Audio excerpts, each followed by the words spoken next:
2024ஆம் ஆண்டு, அதாவது போன நாடாளுமன்ற தேர்தலில் தமிழகத்தில் பாஜக 19 தொகுதிகளில் போட்டியிட்டது. ஒரு எம்பி தொகுதி என்பது 6 சட்டமன்ற தொகுதிகளை உள்ளடக்கியதாகும்.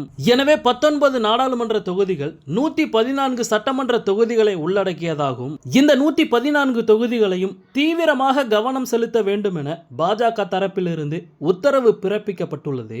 ஒவ்வொரு எம்பி தொகுதியிலிருந்தும் குறைந்தது 2 சட்டமன்ற தொகுதிகளை கைப்பற்ற வேண்டும் என பாஜக மேலிடம் விரும்புகிறதாம். அப்படி பார்த்தால் கிட்டத்தட்ட 38 தொகுதிகள் வருகிறது. இல்லை என்றால் பிஜேபி இன்னொரு கணக்கு போடுகிறது. அது என்னவென்றால், தமிழ்நாடு முழுக்க 38 மாவட்டங்கள் இருக்கிறது. எனவே ஒவ்வொரு மாவட்டத்திலும் ஒரு தொகுதியை கைப்பற்ற வேண்டும் என பிஜேபி நினைக்கிறது. கடவுள் அருளால் இந்த 2 திட்டங்களும் வெற்றிகரமாக நடந்துவிட்டால் மொத்தமாக ஏறக்குறைய 76 தொகுதிகள் வருகிறது. எனவே அதிமுகவிடம் தொகுதி கேட்கும் முன்பே இப்போதிலிருந்தே 76 தொகுதிகளில் தீயாய் வேலை செய்ய பாஜகவினருக்கு மறைமுக உத்தரவு வந்துள்ளதாம். தமிழகத்தில் மேற்கு மண்டலம் மற்றும் தென் மண்டலத்தில் பாஜகவிற்கு வலுவான தொகுதிகள் இருக்கிறது. அங்கெல்லாம் கூடுதல் கவனத்துடன் செயல்பட்டால் வெற்றி நிச்சயம் என்றும், பாஜகவிற்கு செல்வாக்கு உள்ள தொகுதிகளை தட்டி தூக்க தனியாக பிளான் போட்டு வேலை செய்யுங்கள் என்று மேலிடம் அறிவுறுத்தியுள்ளதாம். மற்றொரு புறம், எப்படியாவது அதிமுகவிடம் இருந்து கணிசமான தொகுதிகளை பெற வேண்டும் என்று அமித்ஷா முயற்சித்து வருவதாக கூறப்படுகிறது.